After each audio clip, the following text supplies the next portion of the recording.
ng lahat at sa mga nakikibahagi sa banal na pagdiriwang na ito sa pamamagitan ng live stream dito sa Diocesan Shrine of Jesus the Divine Word ng Christ the King Mission Seminary, Quezon City. Tayo po ngayon ay nasa ika-29 na linggo ng karaniwang panahon, linggo para sa mga kultura. Pamumunuan ang ating banal na pagdiriwang ni Reverendo Padre Anthony Inzon, SVD. Tumayo ang lahat para sa pasimula ng ating misa.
Tayo natitipon sa ngalan ng Ama at ng Anak at ng Espiritu Santo.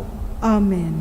Ang pagpapala ng ating Panginoong Jesucristo, ang pag-ibig ng Diyos Ama at ang pakikipagkaisa ng Espiritu Santo naway sumainyong lahat. At sumainyo rin. Mga kapatid, sa ating mababasang ebanghelyo ngayon, lumapit si Santiago at San Juan sa ating Panginoon at binigyan sila ng leksyon kung paano mamuhay, kung paano mamuno at paano maging tagapagsunod sa kaharian ng Diyos. Upang maging mas marapat din tayo sa ating ginagawang pagsunod kahit minsan napakahirap sa yapak ng ating Panginoon. Manandali muna tayong manahimik, pagsisihan natin ang ating mga nagawang pagkukulang at humingi tayo ng tawad sa Poong May Kapal. Panginoon, sa aming kahinaan, Ikaw ang nagsisilbing aming lakas. Panginoon, kaawaan mo kami. Panginoon, kaawaan mo kami. Kristo, sa aming mga katanungan, sa iyo namin mahahanap ang mga kasagutan. Kristo, kaawaan mo kami. Kristo, kaawaan mo kami. Panginoon, humihingi kami sa inyo ng pagpapala at patnubay. Panginoon, kaawaan mo kami. Panginoon, kaawaan mo kami. Kaawaan tayo ng makapangyarihang Diyos, patawarin tayo sa ating pagkakasala at patnubayan tayo sa buhay na walang hanggan. Amen.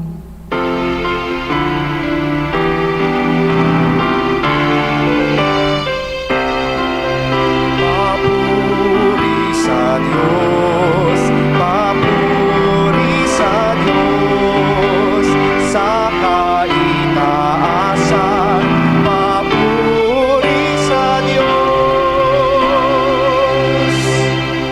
At sa lupa'y kapayapaan sa mga taong kinalulugdan niya. Pinupuri ka namin, dinarangal ka namin, sinasamba ka namin, ipinagbubunyi ka namin, pinasasalamatan ka namin, dahil sa dakila mong angking kapurihan. Panginoong Diyos, Hari ng langit, Diyos amang makapangyarihan sa lahat, Panginoong Hesukristo, bugtong na anak, Panginoong Diyos, Kordero ng Diyos, anak ng Ama, Ikaw na nag-aalis ng mga kasalanan ng sanlibutan, maawa ka sa amin. Ikaw na nag-aalis ng mga kasalanan ng sanlibutan, tanggapin mo ang aming kahilingan. Ikaw na naluluklok sa kanan ng Ama, maawa ka sa amin. Sapagkat ikaw lamang ang banal, ikaw lamang ang Panginoon, ikaw lamang o Jesucristo ang kataas-taasan, kasama ng Espiritu Santo, sa kadakilaan ng Diyos Ama. Amen. Papuri sa Diyos, papuri sa Diyos, sa kaitaasan, papuri sa Diyos. Manalangin tayo. Sandali tayo mag-alay ng katahimikan para ating alalahanin ang mga humihingi sa atin ng pagdarasal, ang mga nangangailangan ng tulong ng Panginoon ngayon, ang mga nahihirapan sa pandemyang ito.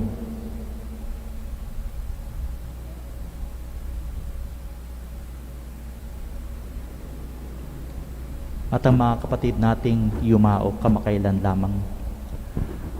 Ama naming makapangyarihan, gawin mong lagi naming matapat na sundin ang loob mo upang kami wagas na makapaglingkod sa iyo sa pamamagitan ni Jesucristo kasama ng Espiritu Santo magpa sa walang hanggan. Amen.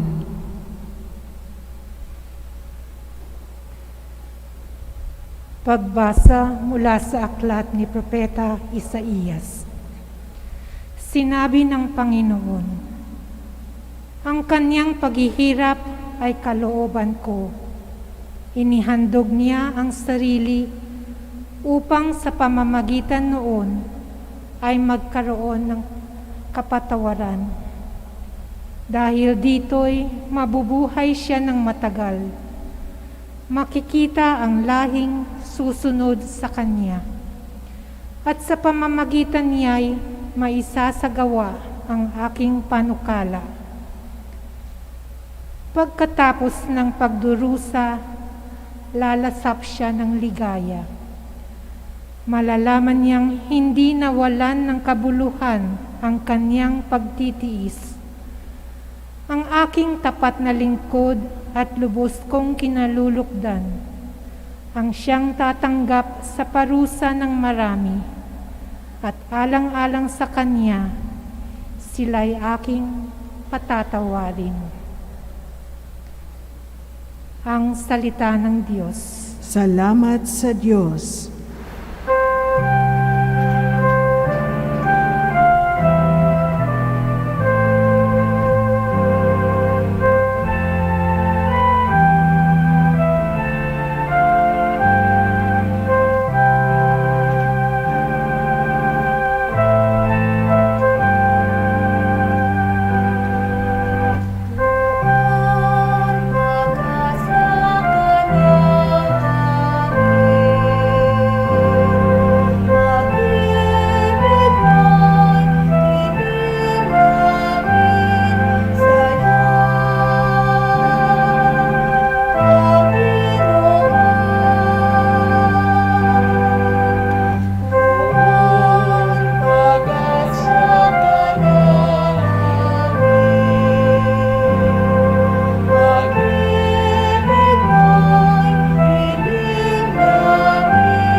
Panginooy tapat sa kanyang salita at maaasahan ng kanyang ginawa.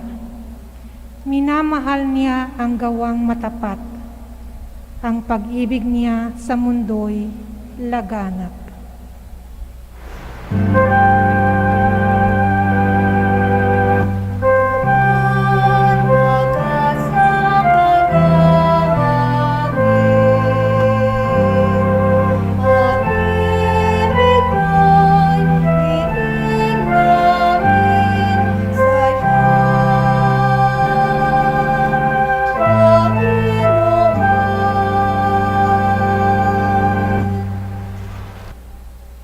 Takot sa Diyos at nagtitiwala sa kanyang pag-ibig ay kinakalinga. Hindi babayaang sila ay mamatay, Kahit magtaggutom, sila'y binubuhay.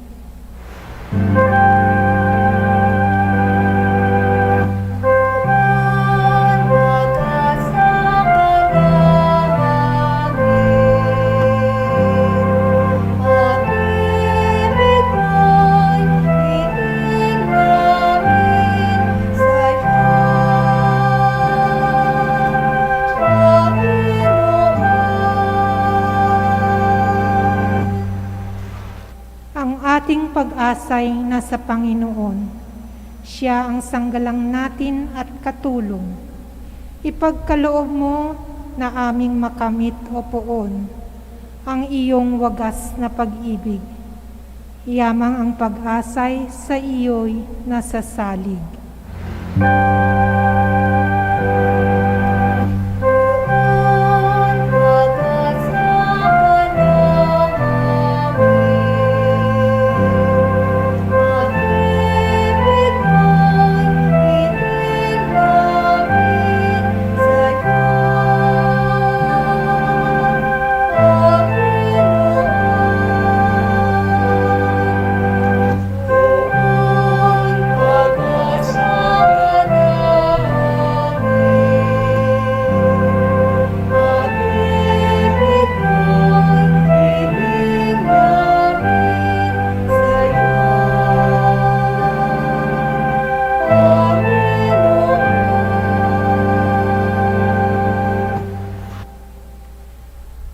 Pagbasa mula sa sulat sa mga Hebreo. Mga kapatid, magpakatatag tayo sa ating pananampalataya. Yamang mayroon tayong dakilang saserdote na pumasok sa kalangitan sa harapan ng Diyos. Walang iba kundi si Jesus na anak ng Diyos. Ang dakilang saserdote nating ito ay nakauunawa sa ating mga kahinaan, sapagkat sa lahat ng paraay, tinukso siyang tulad natin, ngunit hindi nagkasala. Kaya't huwag na tayong mag-atubiling lumapit sa trono ng mahabaging Diyos, at dooy kakamtan natin ang habag at kalinga sa panahong kailangan natin ito. Ang salita ng Diyos. Salamat sa Diyos. Magsitayo bilang paggalang sa mabuting balita.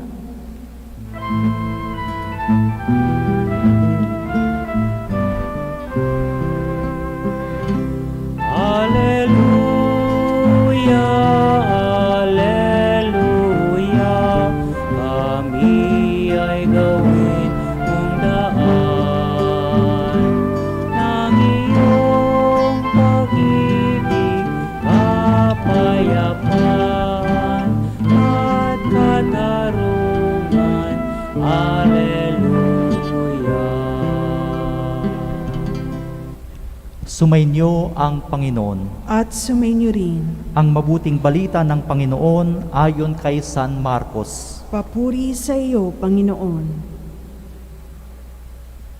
Noong panahong iyon, lumapit kay Jesus sina Santiago at Juan na mga anak ni Zebedeo at ang sabi nila, "Guro, may hihilingin po sana kami sa inyo."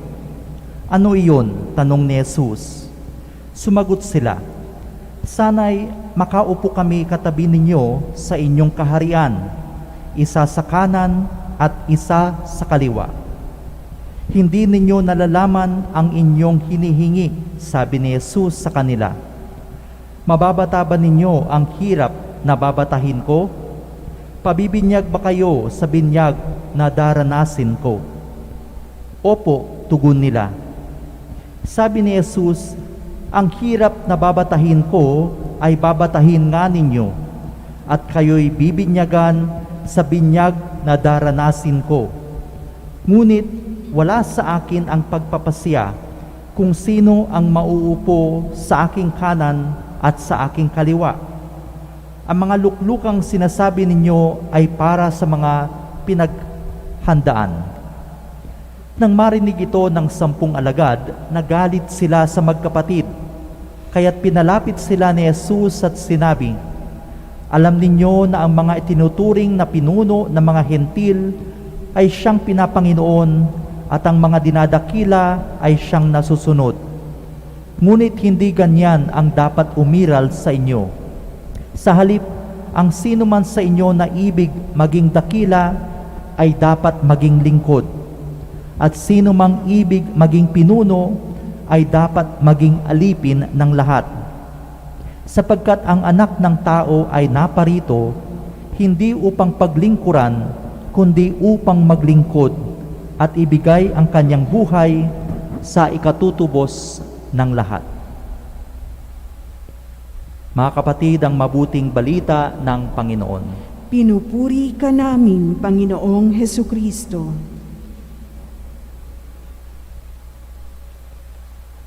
Mga kapatid, masama ba ang mag-ambisyon? Kasi minsan, maririnig natin, katulad ng nakita natin sa Ebanghelyo, ang mga tao sasabihin, "Nako, masyado naman itong ambisyoso." Ano yung taong ambisyoso? Yung tao na may ambisyon. Pero minsan, sasabihin din nila, "Huwag kang makikinig dyan. Walang ka-ambisyon-ambisyon sa buhay." So yung may ambisyon, ambisyoso. Yung walang ambisyon, walang ka-ambisyon-ambisyon sa buhay. So, we go back to the question, masama ba ang mag-ambisyon? Susubukan nating humanap ng kalinawan sa pagninilay natin sa ating nabasang Ebanghelyo. James and John, si Santiago at si Juan ay lumapit kay Jesus nang may ambisyon. Ang sabi nila, "Guro, maari bang kapag ikaw ay nakaluklok na sa iyong kaharian, isa sa amin ang nasa kaliwa, isa sa amin ang nasa kanan? The choicest positions of your kingdom, we want that. Yan ang aming ambisyon." At nung nalaman ng mga 10 apostoles ang request ng ito, abay, ang tingin nila sa dalawa, masyadong ambisyoso na ikinagalit ng 10 dahil sa kanilang ambisyosong request sa ating Panginoon. Again, masama ba ang mag-ambisyon? Kapag bata tayo, sasabihan tayo, habang bata kayo, set an ambition for yourselves.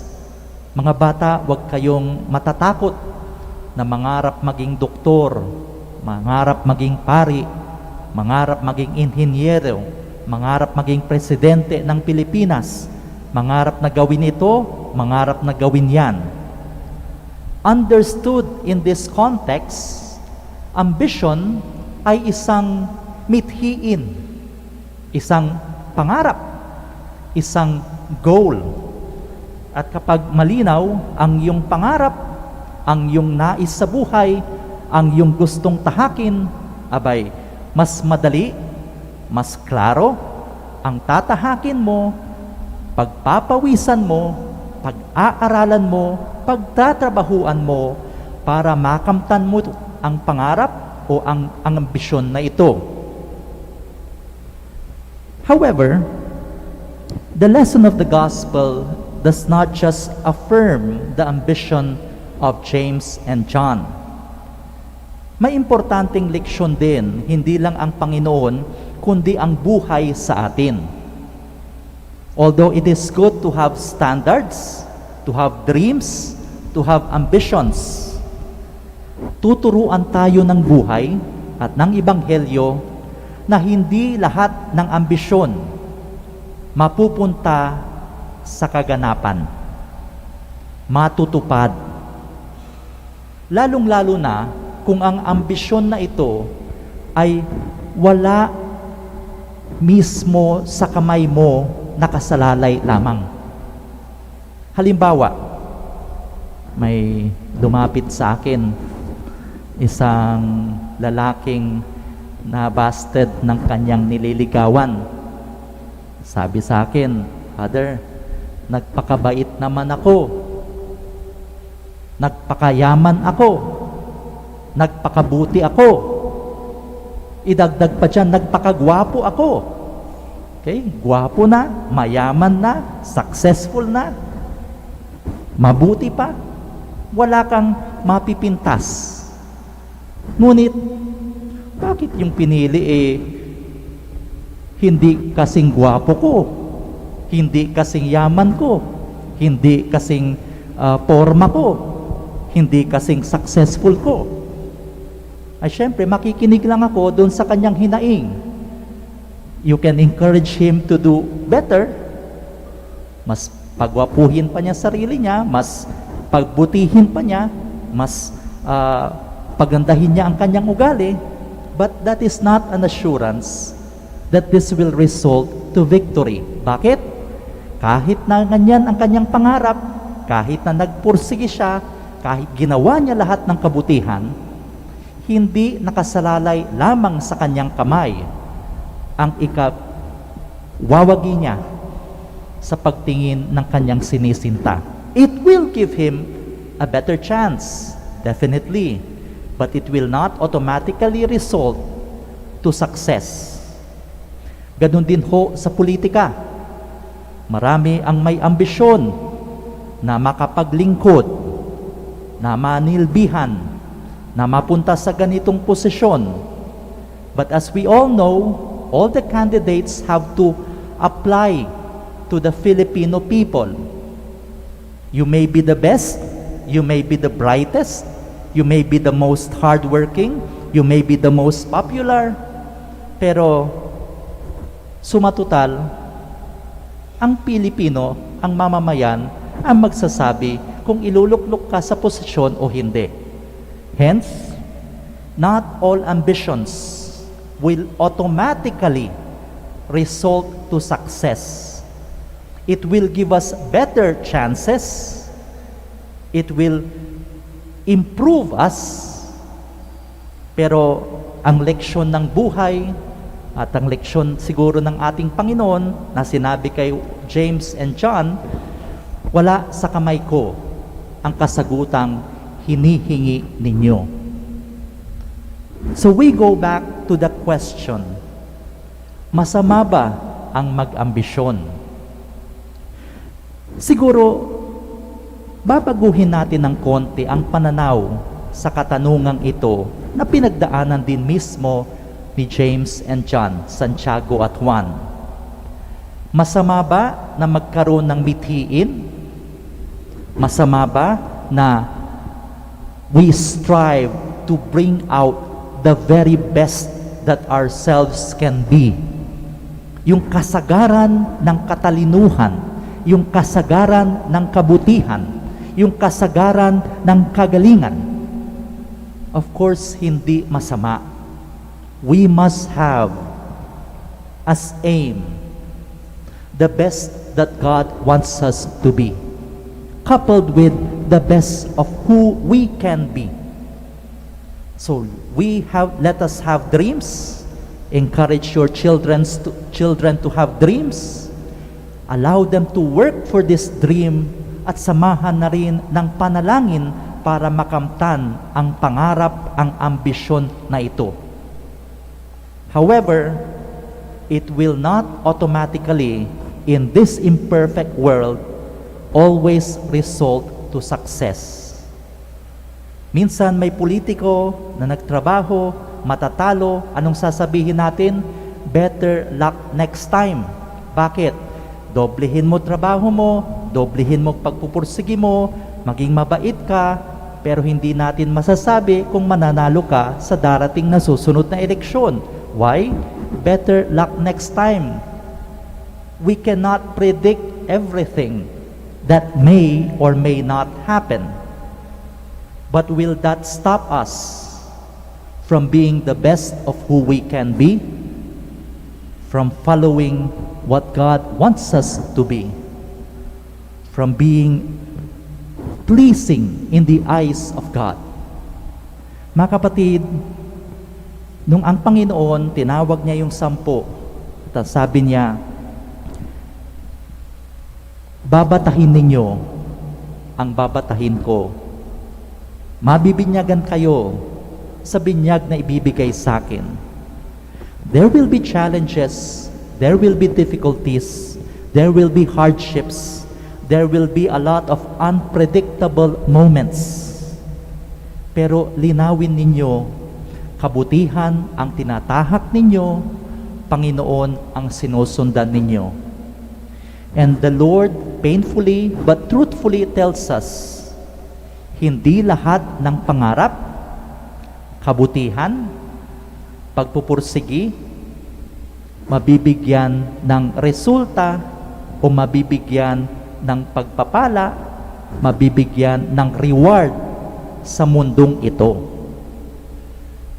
Pero mga magulang na nagsisikap para sa kanilang mga anak na nag-aaral ng mabuti, mga lingkod bayan na nagsisilbi sa kanilang kapwa, hindi man kayo palakpakan sa mundong ito, hindi yan nakakalimutan sa kalangitan. James, after hearing this lesson, was the first disciple to experience martyrdom. John, his brother, did not become a pope. In fact, he was recorded in the scriptures as being a very good assistant, helper to Peter nung tinatayo nila ang simbahan. Nakamtan ba nila ang kanilang ambisyon o mithiin? Hindi para sa kanila. Pero nagsisiba sila sa kanilang pagpupursigi, paglilingkod, pagsunod sa yapak ng Diyos? Hindi. James died a faithful martyr of the church. John was a very good leader of the church. At ngayon, ang pagtingin natin sa kanila, pagkilala natin sa kanila, mga santo ng simbahan, mga nabiyayaan, hindi man sa mundong ito, mga pinalakpakan, hindi man sa mundong ito, sa kalangitan naman, sila'y binigyan ng karampatang reward, karampatang pagpupunyagi, karampatang pag-welcome dahil tinupad nila ang kanilang pagsunod sa yapak ng ating Panginoon. Magsitayo po tayong lahat. Ipahayag natin ang ating pananampalataya. Sumasampalataya ako Sa Diyos amang makapangyarihan sa lahat, na may gawa ng langit at lupa. Sumasampalataya ako kay Hesukristo, iisang anak ng Diyos, Panginoon nating lahat. Nagkatawang tao siya lalang ng Espiritu Santo, ipinanganak ni Santa Mariang Birhen, pinagpakasakit ni Poncio Pilato, ipinako sa krus, namatay, inilibing, nanaog sa kinaroroonan ng mga yumao, nang may 3 araw na buhay na mag-uli, umakyat sa langit, naluluklok sa kanan ng Diyos amang makapangyarihan sa lahat. Doon magmumulang paririto at huhukom sa nangabubuhay at nangamatay na tao. Sumasampalataya naman ako sa Diyos Espiritu Santo, sa banal na simbahang katolika, sa kasamahan ng mga banal, sa kapatawaran ng mga kasalanan, sa pagkabuhay na muli na nangamatay na tao, at sa buhay na walang hanggan. Amen. Mga kapatid, manalangin tayo sa Ama upang bilang simbahan, tayo magkamit ng karagdagang pagpapala para sa ating misyon at paglingkod. Sa bawat panalangin ng ating pungtugon, Panginoon, dinggin mo ang iyong bayan. Panginoon, dinggin mo ang iyong bayan. Para sa Santo Papa, mga obispo at mga pari, lumago nawa sila araw-araw sa kanilang katapatan kay Kristo at sa simbahan, upang maakay nila ang kawang ipinagkatiwala sa kanila ni Kristo. Manalangin tayo. Panginoon, dinggin mo ang iyong bayan. Para sa mga namumuno sa pamahalaan, tuparin nawa nila ang kanilang sinumpang tungkulin bilang pagtawag sa kanila ng Diyos at bilang misyon tungo sa ginhawa at maayos na pamumuhay ng taong bayan. Manalangin tayo. Panginoon, dinggin mo ang iyong bayan. Para sa mga kapatid naming nagdurusa dulot ng mga sakuna, sakit o karalitaan, makatanggap nawa sila ng tulong mula sa lokal na pamahalaan at pagkalinga mula sa kanilang pamayanan. Manalangin tayo. Panginoon, dinggin mo ang iyong bayan. Para sa mga kultura ng mundo, mapangalagaan nawa ang bawat mamamayan at tribo na nangangalaga ng kani-kanilang kultura. Manaig nawa ang diwa ng respeto at dialogo sa bawat engkwentro sa kanila. Manalangin tayo. Panginoon, dinggin mo ang iyong bayan. Para sa mga pumanaw, mapabilang nawa sila sa mga lingkod ng Diyos sa kanyang kaharian, kasama ng mga anghel at mga banal. Manalangin tayo. Panginoon, dinggin mo ang iyong bayan. Sa ilang sandali ng katahimikan, itaas natin sa Diyos ang ating personal na kahilingan, gayon din ang mga taong lubos na nangangailangan ng ating panalangin.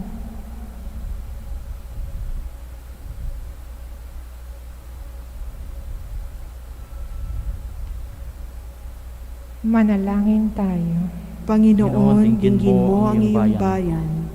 Panginoon, sa iyo bumubukal ang biyaya at kabutihang loob. Tunghayan mo ng may pagkahabag ang iyong bayang nagsusumamo sa iyo upang ang lahat ng iyong ipagkaloob ay magamit namin ng kalugod-lugod sa iyo. Hinihiling namin ito sa pamamagitan ni Kristong aming Panginoon. Amen.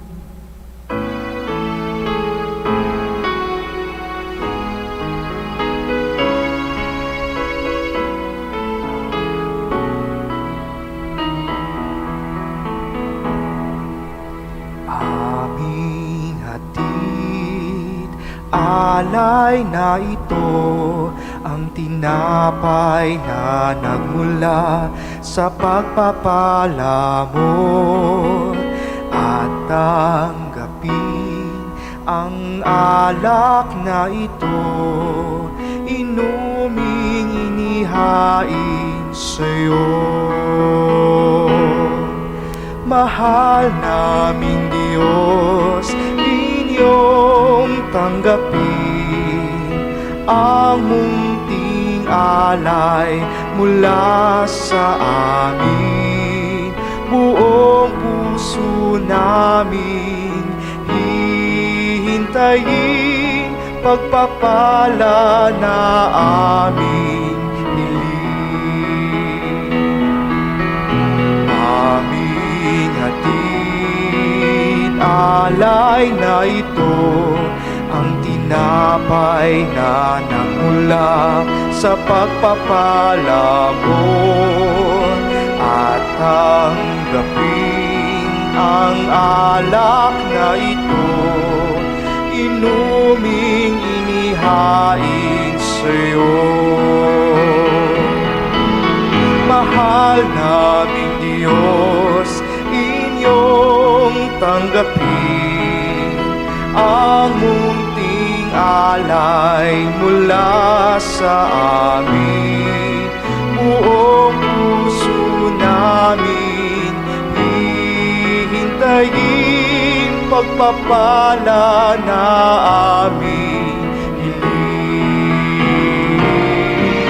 Mahal naming Diyos, inyong tanggapin ang munting alay mula sa amin.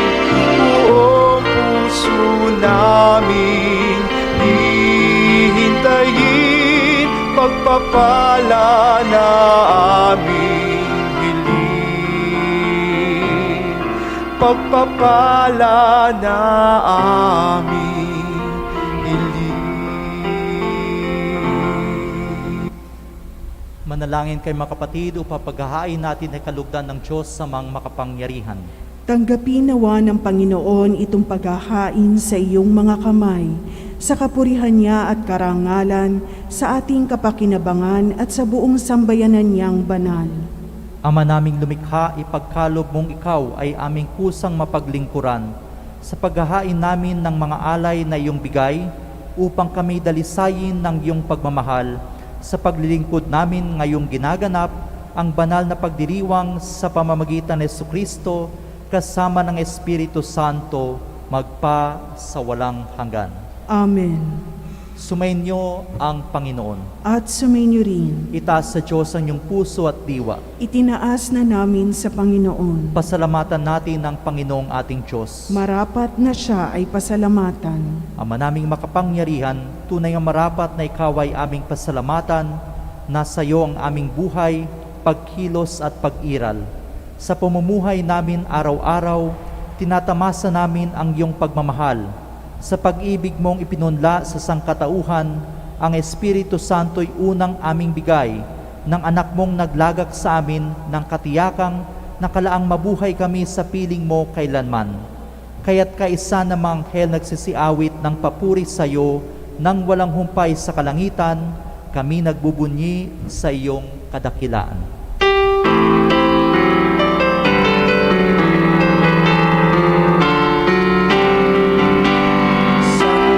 Santo, Santo, Diyos makapangyarihan, puspos ng walhati ang langit at lupa. Hosana sa kaitaasan, pinagpalang narito sa ngalan ng Panginoon. Hosana, Hosana sa kaitaasan. Hosana, Hosana sa kaitaasan.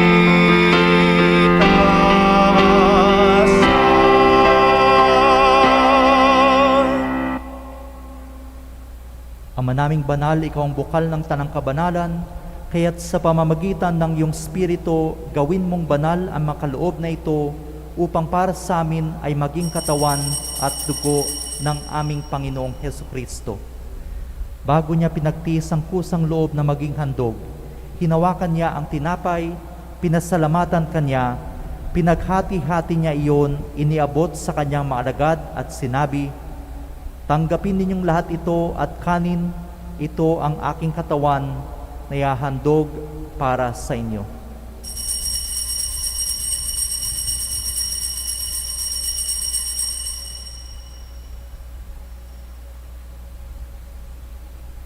Gayon din naman, nang matapos ang hapunan, hinawakan niya ang kalis, muli kanyang pinasalamatan. Iniabot niya ang kalis sa kanyang mga alagad at sinabi, "Tanggapin ninyong lahat ito at inumin. Ito ang kalis ng aking dugo, ng bago at walang hanggang tipan. Ang aking dugo na ibubuhos para sa inyo at para sa lahat sa ikapagpapatawad ng mga kasalanan. Gawin ninyo ito sa pag-alaala sa akin."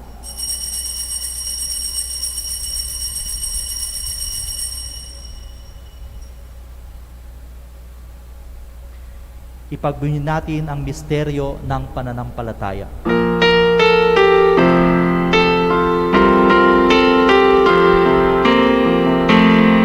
Si Kristo'y namatay, si Kristo'y nabuhay, si Kristo'y babalik sa wakas ng panahon.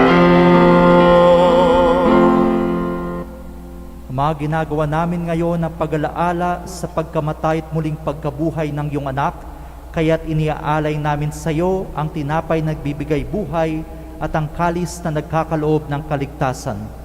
Kami nagpapasalamat dahil kami yung minarapat na tumayo sa harap mo para maglingkod sa iyo.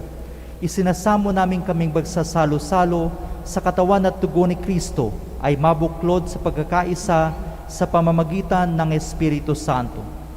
Hamalingapin mo ang simbahang laganap sa buong daigdig. Puspusin mo kami sa pag-ibig kaysa ni Francisco naming Santo Papa, ni Onesto naming Obispo at ng Tanang Kaparian. Alalahanin mo rin ang mga kapatid naming nahimlay nang may pag-asang sila'y muling mabubuhay, gayon din ang lahat ng mga pumanaw. Kawa mo sila at patuloyin sa iyong kaliwanagan. Kawano at pagindapatin kaming lahat na makasalo sa iyong buhay na walang wakas. kaisa ng mahal na Birheng Maria na ina ng Diyos, kaisa ni San Jose na kanyang esposo, kaisa ng mga apostol at ng lahat ng mga banal na namuhay dito sa daigdig ng kalugod-lugod sa iyo. Maipagdiwang nawa namin ang pagpupuri sa kararangal mo sa pamamagitan ng iyong anak na aming Panginoong Hesukristo.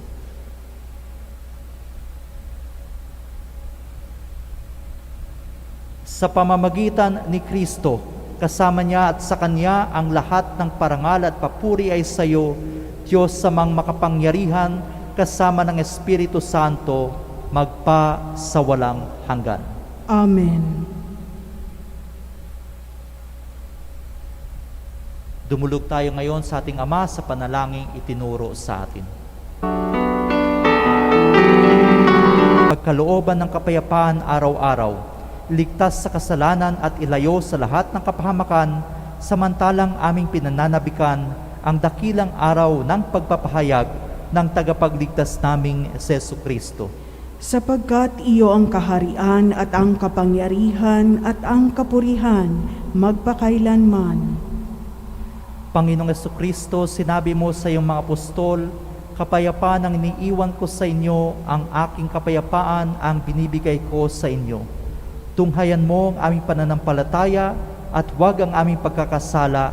Pagkalooban mo kami ng kapayapaan at pagkakaisa ayon sa iyong kalooban, kasama ng Espiritu Santo, magpa sa walang hanggan.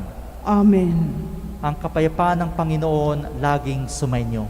At sumayo rin. Magbigayin po tayong tanda ng kapayapaan sa isa't isa. Ang kordero ng Diyos na nag-aalis ng kasalanan ng sanlibutan, mapalad po tayong tatanggap sa Kanya sa piging na ito. Panginoon, hindi ako karapat-dapat na magpatuloy sa iyo, ngunit sa isang salita mo lamang ay gagaling na ako.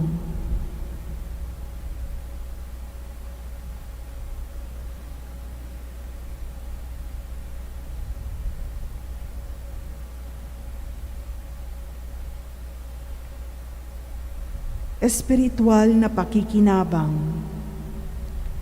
Aking Jesus, nananalig akong ikaw ay nananahan sa pinakabanal na sakramento. Mahal kita ng higit sa lahat ng bagay at nais kong tanggapin ka sa aking kaluluwa. Subalit sa sandaling ito, ikaw ay hindi ko matatanggap sa banal na komunyon. Naway tanggapin kita ng espiritual sa aking pagnanais na ito at pumasok ka sa aking puso. Niyayakap kita na parang naririto ka na sa akin at pinagkakaisa ko ang aking sarili sa iyo. Huwag mong hayaang ako ay mawalay sa iyo. Amen. Ang katawan ni Kristo. Amen.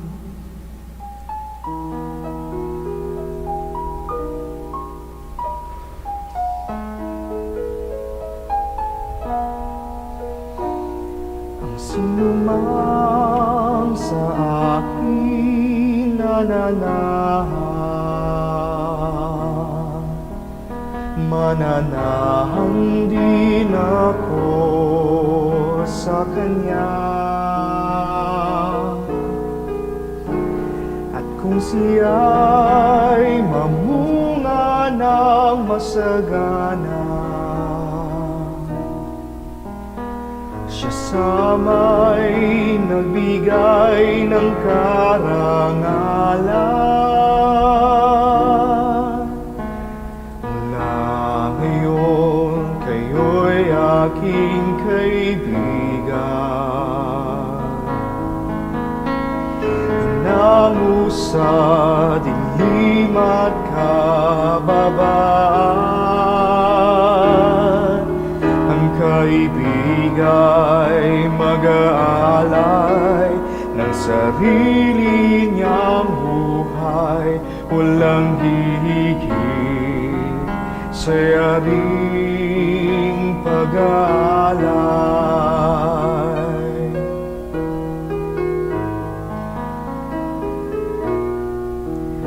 Kung paano mahal ako ng aking Ama, sa inyo'y aking ipinahayag. nadarama.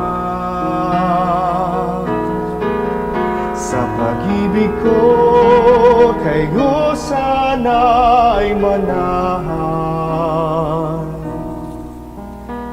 at bilin ko na kayo ay magmahalan. Mula ngayon, kayo'y aking kaibigan, inango sa dilim at kababaan. Ang kaibigay mag-aalay ng sarili niyang buhay, walang hihigit sa yaring pag-aalay.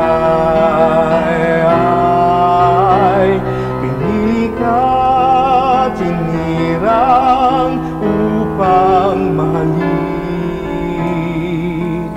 nang mamunga't bunga mo'y panatilihin. Humayo ka't mamunga ng masagana, kagalakang walang hanggang ipamamana. Mula ngayon, kayo'y aking kaibigan, hinango sa dilim at kababaan. Ang kaibigay mag-aalay ng sarili niyang buhay, walang hihigit sa yaring pag-aalay.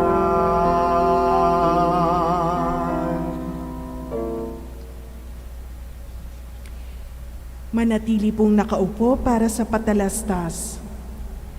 Our annual commemoration of the faithful departed during the month of November is fast approaching. We have already prepared the envelopes where you can write the names of your beloved departed. You can find them at the entrance of the shrine or at the shrine office. For those who cannot come here, you may also send the names of your beloved departed to our shrine email, shrineofjesusthedivine.word@gmail.com, or you may send it via bit.ly/shrineintentions. If you have other questions, kindly contact the shrine office through our email or our phone numbers 0928-393-0400 or 7754-2507. You may also visit our Facebook page, Diocesan Shrine of Jesus the Divine Word. Thank you very much. Signed, Father Ronnie R. Crisostomo, SVD, Shrine Rector. Manalangin tayo. Ama naming mapagmahal, gawin mong sa aming banal na pakikinabang, kami ngayon ay iyong matulungan at mahubog para mamuhay sa kalangitan sa pamamagitan ni Jesucristo kasama ng Espiritu Santo, magpa sa walang hanggan. Amen. Oratio Imperata. Mahabagin at mapagmahal na Ama, nagsusumamo kami sa iyo upang hilingin ang iyong patnubay laban sa COVID-19 na nagpapahirap sa marami at kumitil na ng mga buhay. Tunghayan mo kami ng may pagmamahal at ipag-adya kami ng inyong mapaghilom na kamay mula sa takot sa kamatayan at karamdaman. Itaguyod mo kami sa pag-asa at patatagin sa pananampalataya. Gabayan mo ang mga dalubhasang naatasan na tumuklas ng mga lunas at paraan upang ihinto ang paglaganap nito. Nagpapasalamat kami sa mga bakunang naisulong sa patnubay ng iyong mga kamay. Pagpalain mo ang aming mga pagsisikap na mawakasan ng mga bakuna ang pandemya sa aming bayan at sa buong mundo. Patnubayan mo ang mga lumilingap sa may sakit upang ang kanilang pagkalinga ay malaki pa ng husay at malasakit.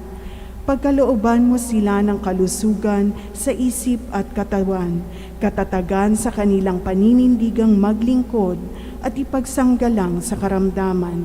Itinataas namin ang mga nagdurusa, makamtan nawa nila ang mabuting kalusugan. Lingapin mo rin ang mga kumakalinga sa kanila. Pagkamitin mo ng kapayapaang walang hanggan ang mga pumanaw na. Pagkalooban mo kami ng biyaya na magtulong-tulong tungo sa ikabubuti ng lahat. Pukawin sa amin ang pagmamalasakit sa mga nangangailangan. Sa pagdamay at malasakit namin sa bawat isa, malampasan nawa namin ang krisis na ito at lumago sa kabanalan at pagbabalik loob sa iyo.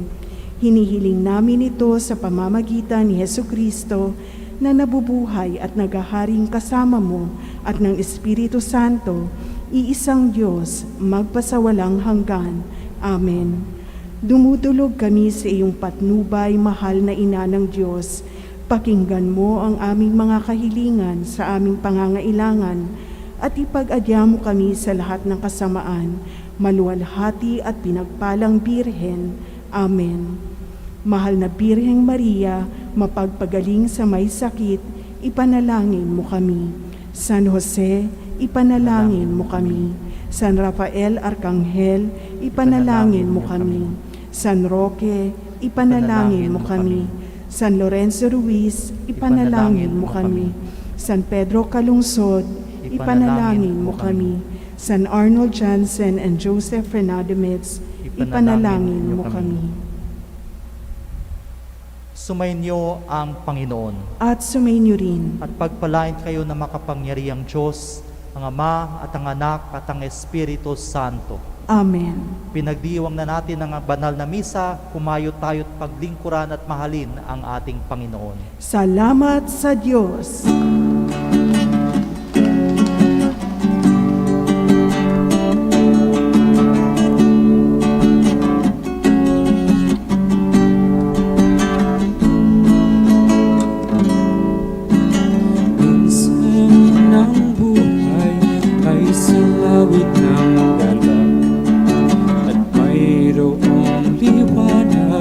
Tatanglaw sa ating pagyapang.